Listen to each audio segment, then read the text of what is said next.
Welcome to Mr. Creations. I'm your host, AJ.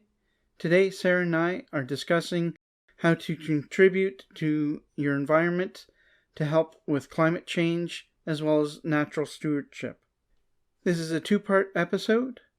Please enjoy.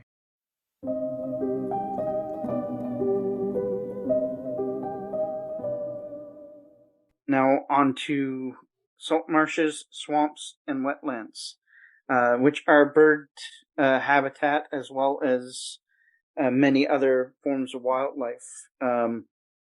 Across Canada and into the U.S., approximately 50 to 70% of wetlands have been drained either for agriculture or housing. And the problem here is that wetlands are one of the best carbon sequestering areas that we have for climate control. As well as they're important fire stops. Exactly. Plants in swamps have huge networks of root systems which sequester a huge amount of carbon from the atmosphere.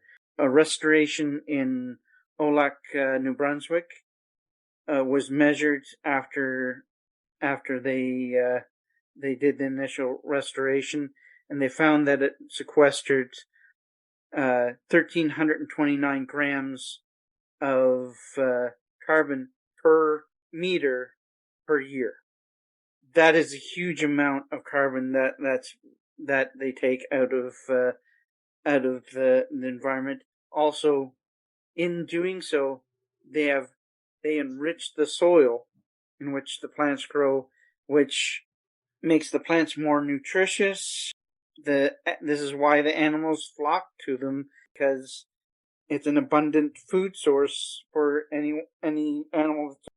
And we can say we've lived here in Victoria since 2012. I can't remember off the top of my head when they bought Swan Lake. I think it was the 60s or 70s. But in the last 10, 12 years, yeah, we've watched the wildlife grow. And 2 years ago, we saw the loons and a new species of duck show up. We saw the mink. He always comes and visits us, which is kind of crazy. There's the eagles have a permanent nesting spot. The hawk comes and nests there, which I'm surprised that they willingly nest so close, but whatever. We've watched this restoration of this wetland that used to be a dairy farm. And it's just so many species are coming back. Yeah. There's the cranes that up until a couple of years ago, I didn't know that they roosted. But we have a picture of them, of one of them sitting on the top of a tree overlooking the water, possibly a place to sit and wait. That was on Christmas Day 2019. With salt marshes, swamps, particularly salt marshes. Salt marshes, the silt that comes from the sea that washes into the marshlands, because of the plants and the root systems, it acts as a place that will maintain most of that silt.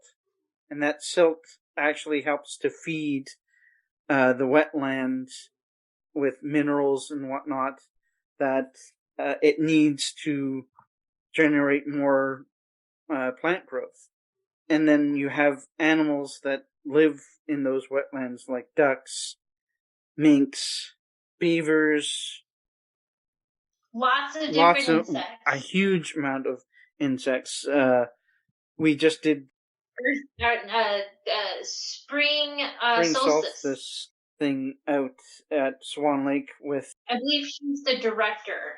Swan Lake is a unique place in that the director is an entomologist who really the talk that she did about insects and the benefits of insects in our environment just adds to the importance of what wetlands are. Wetlands are one of the biggest breeding areas for insects as well as the animals that feed upon them. And just got to add, because I grew up in a place where they sprayed for mosquitoes, which I have to say nobody wanted to spray for mosquitoes because they killed the fireflies. So like everyone was pissed off about that. The reason why mosquitoes are out of control is because the things that eat them are being hurt by the way we manage land. The draining of swamps. I know, swamps stink. They're mucky. I agree. Swamps do not stink that bad, though. They really do. Your system on a bad day smells worse than a swamp. Now, places like Swan Lake, Olac, the Bay of Fundy, they're all working to bring back these wetlands and do restoration and preserve areas. But the more people that get involved in this, in bringing back wetlands, it's going to help us in the long run because these are huge sinks for carbon, but they're also habitat for animals and wildlife. Like Swan Lake, you can do a trail around the wetland, and it provides a good nature-based outlet for people to go and see animals and see wildlife, experience new animals that come to the area, because migrating birds, they get blown off course all the time, and so you'll by chance see something that you've never seen before, and they'll be there for a few weeks maybe to get their bearings, and then they'll be gone again. And so if you're able to do that, it's great. And wetlands are on the front lines of climate change. They are the first ones at threat, and when the wetlands are gone, it's going to be a hard fight for us to survive. Like, basically, the wetlands are going to be if we win or not against climate change, because once they're gone, I don't know if we can get ourselves out of the situation. They are so important to the ecosystem, and they are the first ones being hit. A lot of the pollinators, like bees, like some types of wasps, hummingbirds, lizards also pollinate, not very much, but a little bit, and we saw one recently. That was a salamander that we saw. Totally off topic again. Sorry, we're like two old people, but we went on our first bike ride a few weeks ago, and I almost squished this poor salamander. So I was able to go around him, and I've never seen a salamander in the wild. Most exciting thing. So we stopped, and we used a stick, and we put him on a rock where he could be warm, and he's not going to be squished, but very exciting. This episode is kind of not what we normally do, but no, it's important enough to us that we had to do something for you to be able to use and really get involved in with us. We go on little nature excursions every couple weeks at the very least, and Sarah takes lots of pictures and some videos. We're going to do some content based on that. What we are working on this year, so it's likely you won't see it until next year, but where we live, Victoria does it a little bit, but Victoria is kind of like the Manhattan part of where we live. Saanich is very much about green spaces. Like, we always joke, there's this one kind of like walk through between two neighborhoods, and this like little tiny green space with one bench, and it's a park. And that is Saanich. It's like, ooh, green space, park. Ooh, 2-foot green space, park. So like, there's this little, it's, when a highway splits into two different directions, that space, there's one near us. It's where the bagpiper used to play. That is, I believe it might even be a Gary Oak space. That is a park. Like, any green space that is not being used, Saanich is park. So we have tons of parks and like Gary Oak protection areas that you can actually go and visit. So we're going to go to a bunch of them. We're going to take some pictures, some videos, and talk about them. And most importantly, tell you which ones have bathrooms.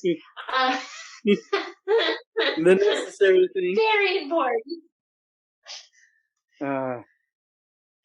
So, and if you're coming to Victoria, you'll know which parks are worth going to and which parks you don't really need to go to.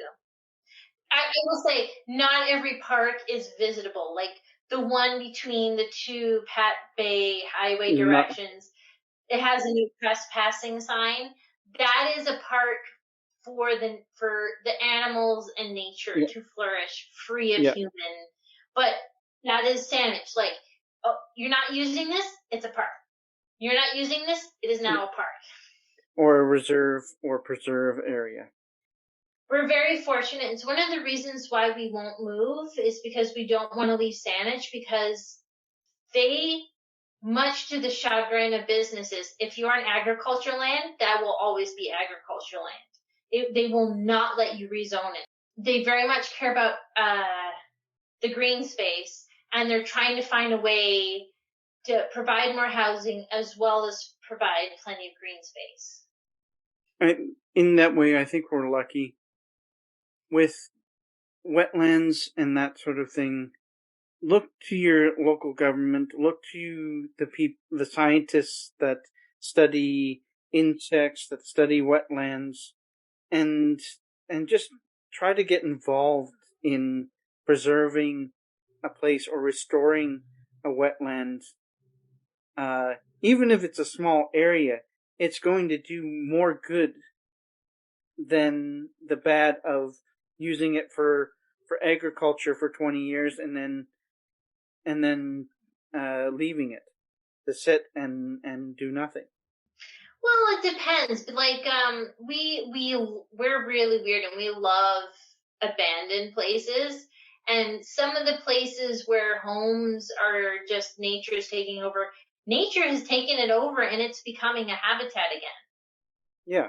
It's like when the old military ships, they take out all of the material that would be hazardous, and then take it somewhere out in the ocean and sink it on purpose so that fish have a wildlife. So, because we're idiots and we're bleaching the ocean, so the old military ships are now becoming fish habitats.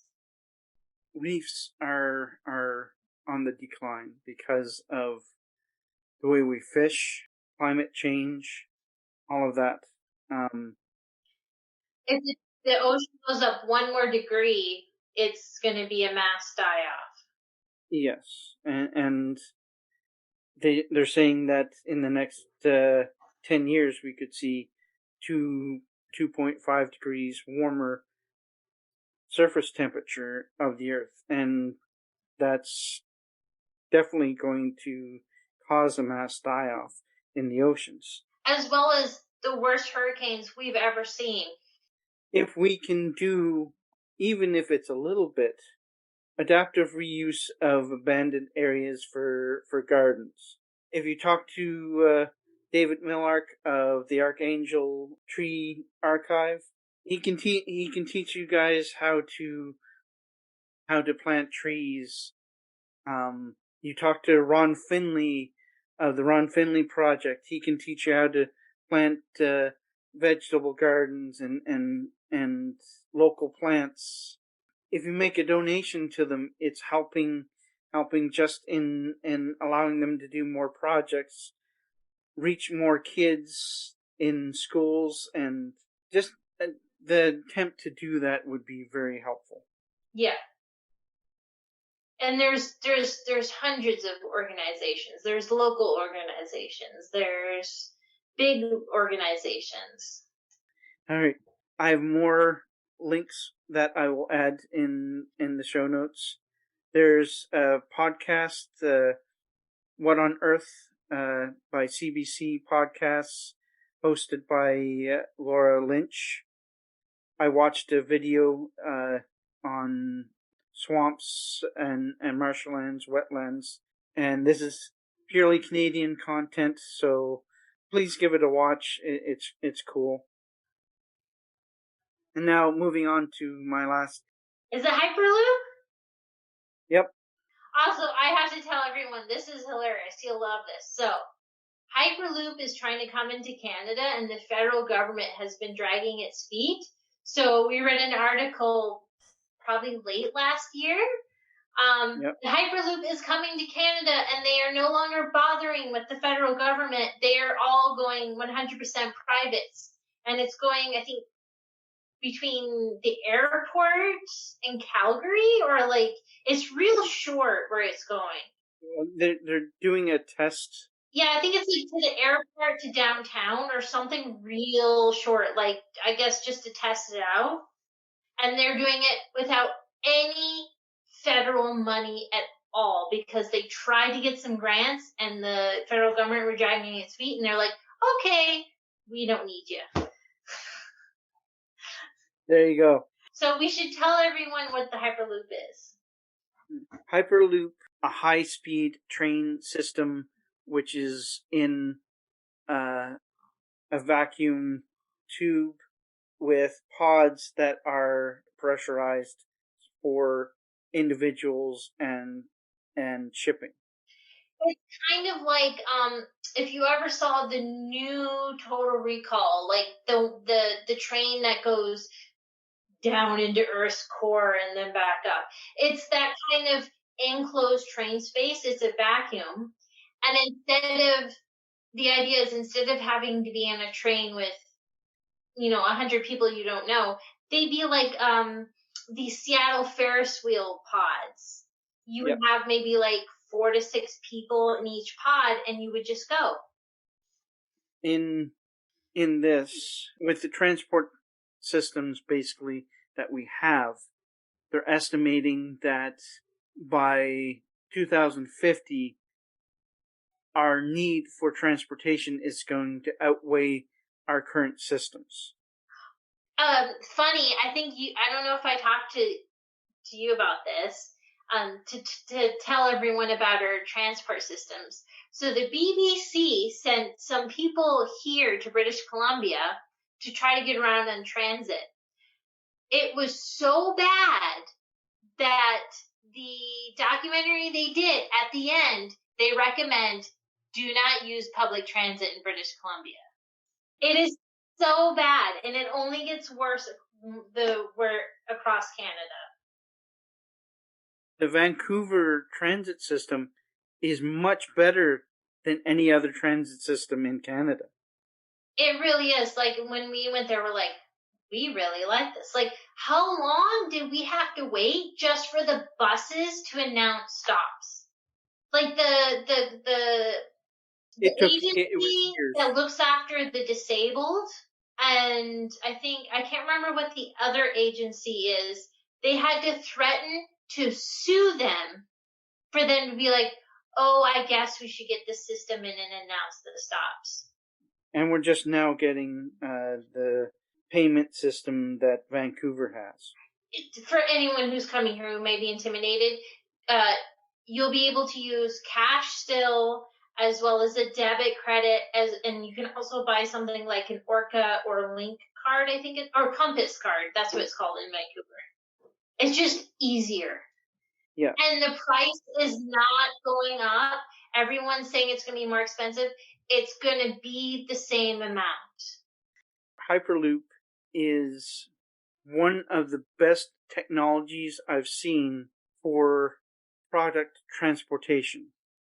It's super expensive to build it, but if you do it correctly, it'll be low maintenance, and the amount of money that will be saved in shipping, say if we did it across Canada, you could have a long haul trucker that takes 2 weeks to get the same product from Halifax to Vancouver, or you could have that same product to Vancouver in less than a day. I just wanted to for this will be for the locals. It may be $1 billion investment in the Hyperloop.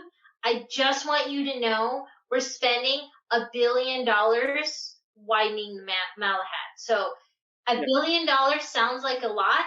They're already using that same amount of money just to widen the Malahat, which also it was going to cost $1 billion to put in the train system instead of the Malahat. They chose to widen the Malahat. So it is $1 billion, but we're spending that already on these transit systems that just aren't functioning.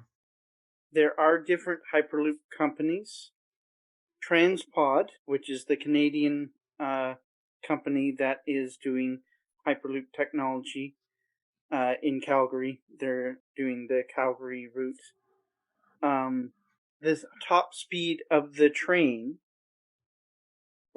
of the pod. Well, we'll just call it a pod because it's not really a train. It is technically, but it's confusing, so we'll call it a pod. Pod, yeah. It's better to say a pod. The transport system in tubes, pods, and terminals.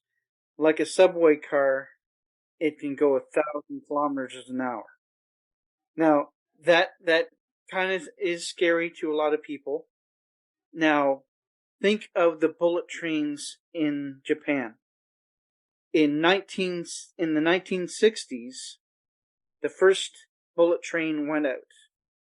And since the 1960s, they have had only one passenger die due to a train accident. No, I don't think he died. Didn't he just get injured? No, there's one person that died. Just to talk on the safety. So like the Hyperloop relies on vacuums and magnets, and both have been proven to be very, very safe. Big part of the reason why everyone's like we shouldn't have a magnetic train here in BC is because we have pretty bad earthquakes and landslides and all that. Well, guess what? So does Japan. They had one derailment, and then one train was delayed, and they've had many earthquakes, and they've only had that's it.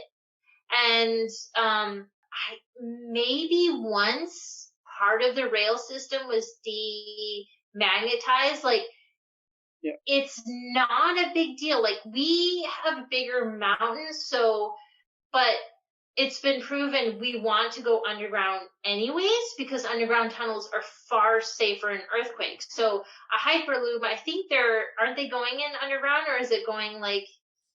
Well, right now they're in the planning stage. They're trying to test things out. Hard Global is doing standard system for Hyperloop. That will be a European standard. If they talk to Japan, they'll probably add in a bunch of safeguards that they have done. But they're working on a standard system that will be above what the Western standard would be, and that will be the international standard for testing of the Hyperloop systems and terminals and safety systems. Yeah, magnets are incredibly safe for transportation. Incredibly safe. Like, you don't have to worry. Like, you know, if an earthquake happens, they can shut down the rail and check it very quickly. You know, the only thing we'd have to worry about is really landslides, but we really should be going underground anyways, which is expensive, but you're looking at long term. No matter how you put it, there's going to be pressure on it. And some of the naysayers to Hyperloop say, well, you're creating a vacuum, and anything that disrupts that vacuum can cause a catastrophic blowout. But if you have proper safety systems, if you build it underground, if you stabilize it in the proper ways, that risk is less than taking a flight from here, Vancouver. Well, not only that, like, how safe are our trains anyways? Like, we are having those accidents in the US where all of these dangerous chemicals are getting leaked. Like, so it's like, oh, it might be dangerous because it's at a vacuum, but it's like, I'm pretty sure trains are more dangerous because, especially if it's in its own little tunnel, and let's say it fails and you can isolate that tunnel. What if you could just go in there and grab it and it's in that isolated pipe, you know? Yeah. If it's, I don't know how it's constructed, but let's say it's some kind of like pipe, because you have to do something to stabilize the tunnel, right? What if we put it in such a way that, oh no, the gasoline car is stuck here, and they could isolate it and then remove it before it got into the water table? Whereas if it just derails, oops, it's leaking out of the train car and into the water table. Well, with Hyperloop, it is a green technology, which means that it's run on electricity, not on fossil fuels. And the electricity, the magnets that they use, the rail system that they use, is such that you could probably power it with solar technology or wind technology. And the movement towards those technologies, Hyperloop is becoming more and more viable in that, well, if you're transporting goods from one side of the country to the other, you're going to have at most one or two people in the pod deal with that. So it's not going to be a passenger one. You might not even need a human being to do it. They just start it at one end, finish it at the next terminal. If you're going across country, you can take goods from, like I said, Nova Scotia to Vancouver in less than a day. And for long haul truckers and long haul people, that's a significant problem, and that's why a lot of them have gotten out of the business, because they're away from their families for long hours. They're on roads that are not well maintained for long hours. And if you gave them the opportunity to do a job like this, where in a day they could be back home. Think about what that would mean for housing too. You know, like, you know, you don't have to live in Vancouver anymore. You could live in Alberta where the housing is cheaper and work in Vancouver. Like, the housing doesn't need to be impacted real tight. Like, we're having to build up here in Victoria because there's nowhere to go. They did some super sketchy, not technically legal things in Langford to get the land freed from the Indigenous people to put in housing. Like, we could, you know, grow where it's appropriate for us to grow, and housing could be cheaper.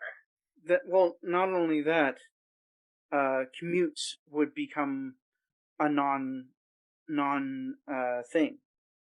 Oh yeah, like so Langford is only maybe 45 minutes away. Yeah. But with traffic, it can be like up to like an hour or more, like 2 hours. Like, people who live in Souk, it's like 3 hours sometimes.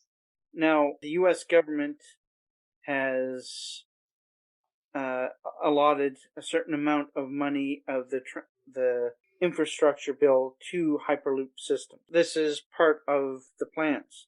The Hart Global company is developing Hyperloop technology, and in Europe, they're going to test a short-range one, but the plan is to do a worldwide network of Hyperloop systems, which it will end some businesses but create many others. Everyone who's like, people think, oh, if we build the bridge between here and Vancouver, the ferry will go out of service and there'll be no jobs. Nobody wants to work for the ferry. We cancel ferries on busy days because we have enough workers. Like, there's this myth around, oh, well, if we do this, there'll be no workers. That's almost never true.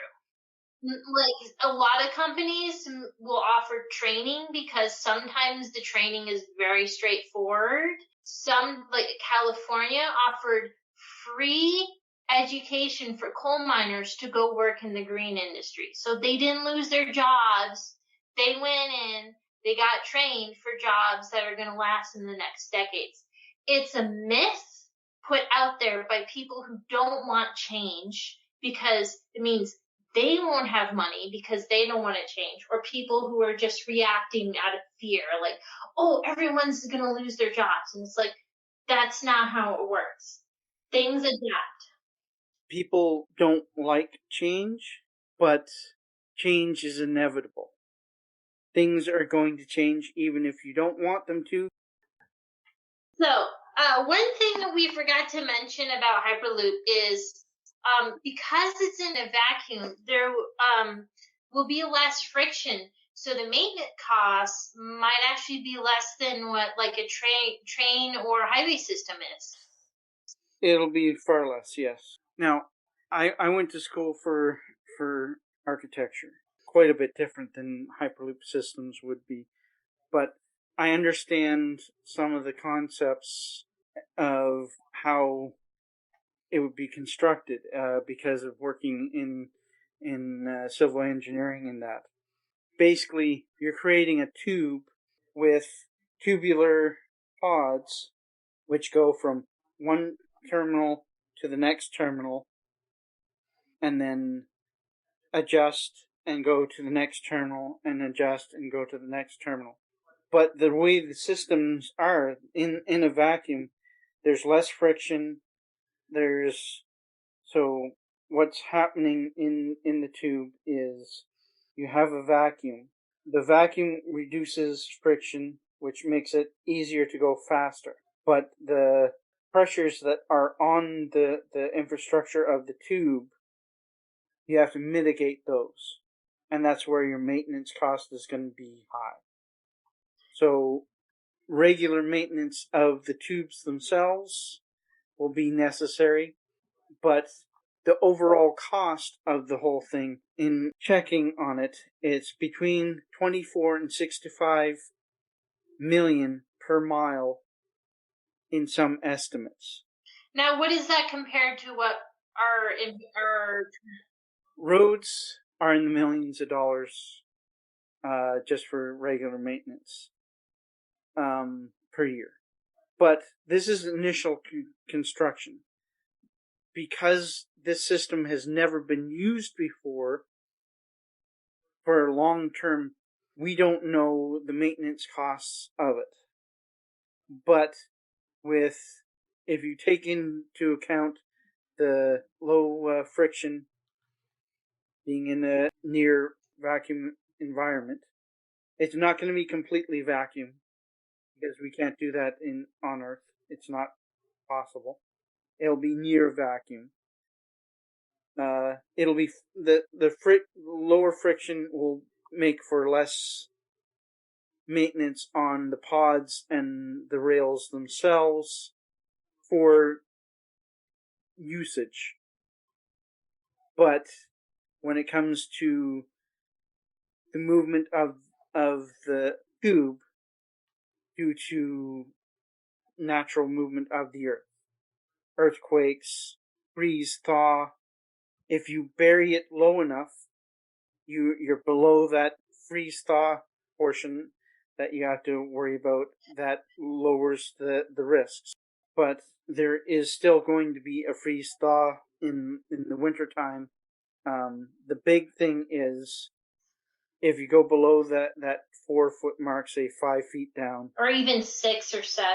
or yeah, and well, if you look at subways, their systems, the railways, it's just the usage that damages them most of the time.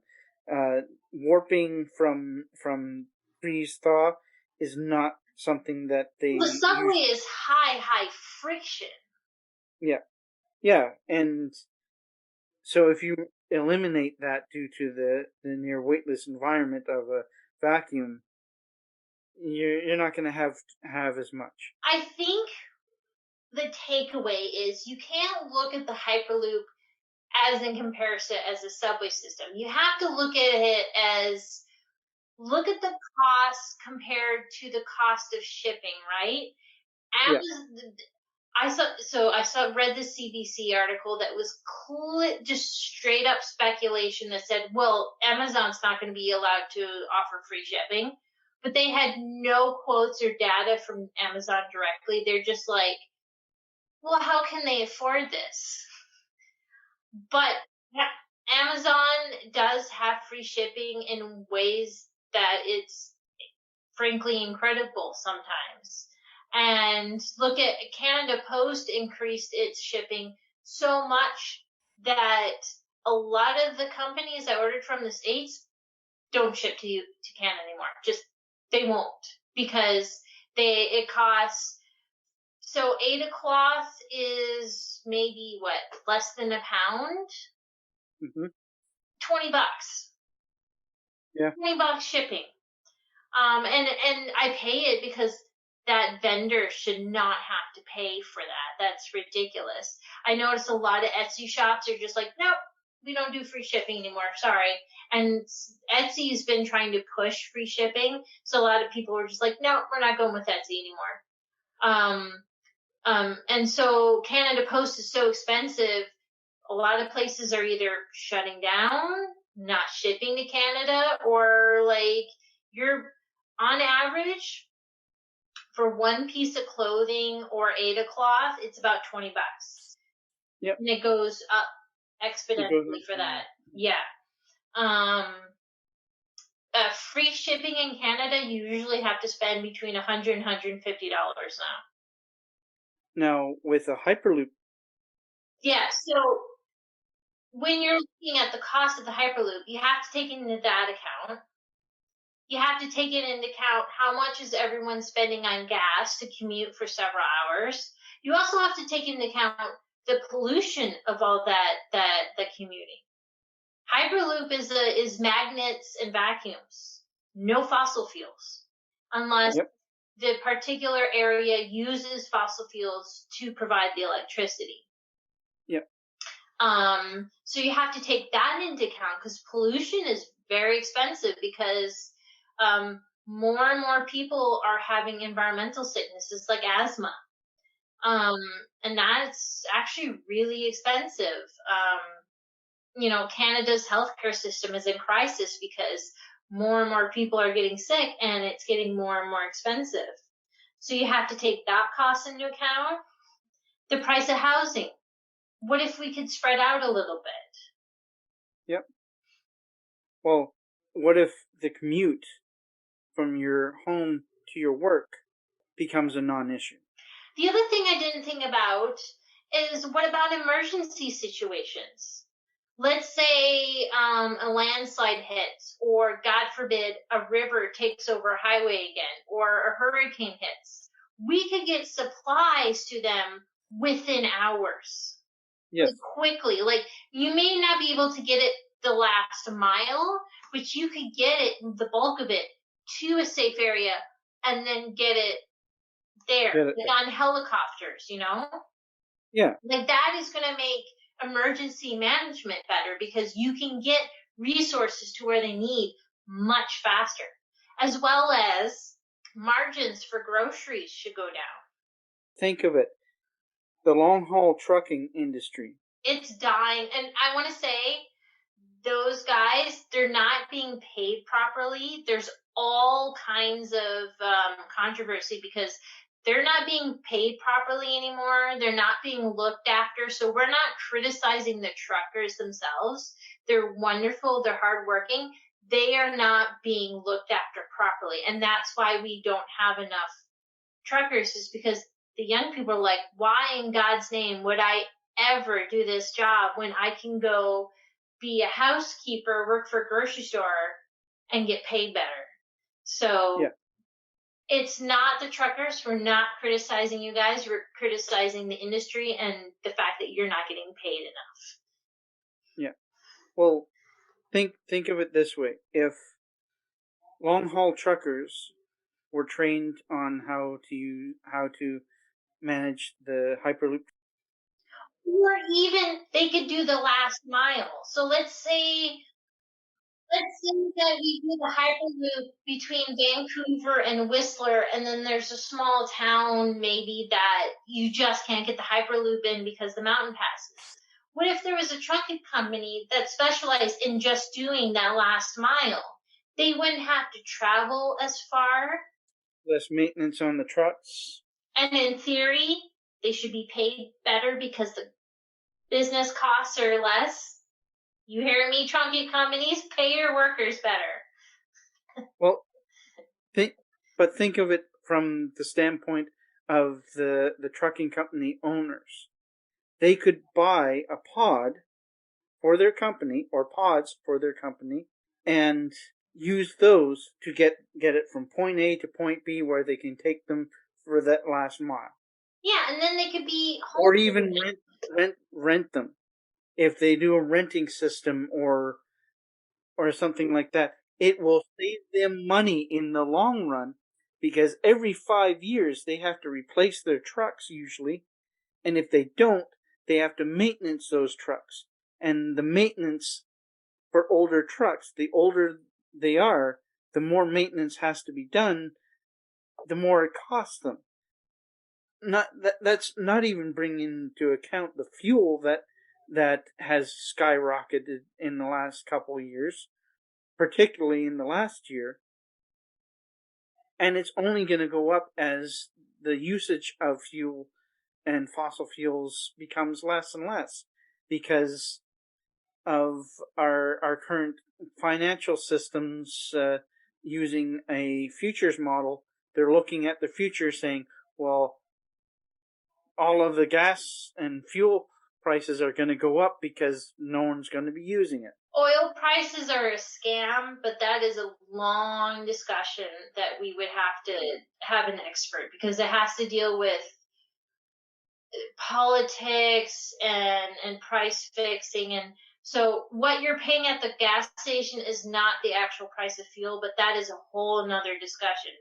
But the trucking companies can't get away from diesel as quickly as a person can buy an electric car. They are trying to get there. I think that someone just released an electric truck that can tow a little bit.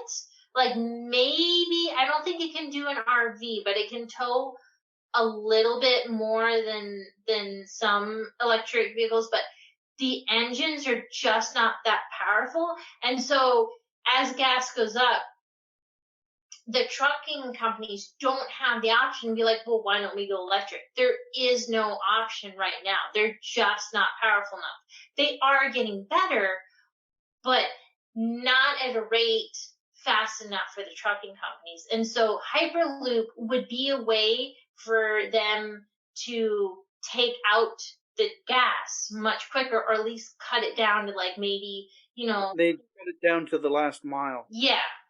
And in doing so, they'd save themselves a ton of money. And so, I just want to explain, because some people may not know what last mile means. So we don't literally mean 1 mile. The idea is the last part of the ship. Yeah, so like sometimes Amazon, when you live out in the rural areas, they will take your package to like the city, and then your post office will take the last mile. You always hear about last mile shipping. and there's all kinds of frustration and whatnot. And that's just, your packages get shipped to all the major distribution centers. And then the last mile is like from there to your house. Now, think of how shipping will change with the Hyperloop system. Basically, if you have a terminal in every major city. Yeah, that's all you need. And you have those planned stops. So in a day, you can have, like I said, from Nova Scotia to Vancouver in a day. And we're not even talking about what's happening to the indigenous people up north. So the post office is responsible for bringing food to the indigenous reservations up north. It's a huge controversy because half the time the food is rotten, and it's like $10 for a liter of milk and $5 for an orange that's half rotten. And right now, because of climate change, the ice roads are not staying iced over as long, and it's getting so difficult to get anything up there. You know, there's a lot of space up there. They could easily put in a Hyperloop, maybe even using the areas where the ice roads were. And they could maybe have like food that isn't rotten and doesn't cost a lot. There you go. There are options. The hard part is, while working in those cold areas, it would be difficult to do it, but it's not impossible. I think, my opinion is the federal government should be investing in getting proper transportation systems up there to make sure they have the food and the medical they need. So exactly. The federal government should be paying for that. And if they do the Hyperloop, that would be really great.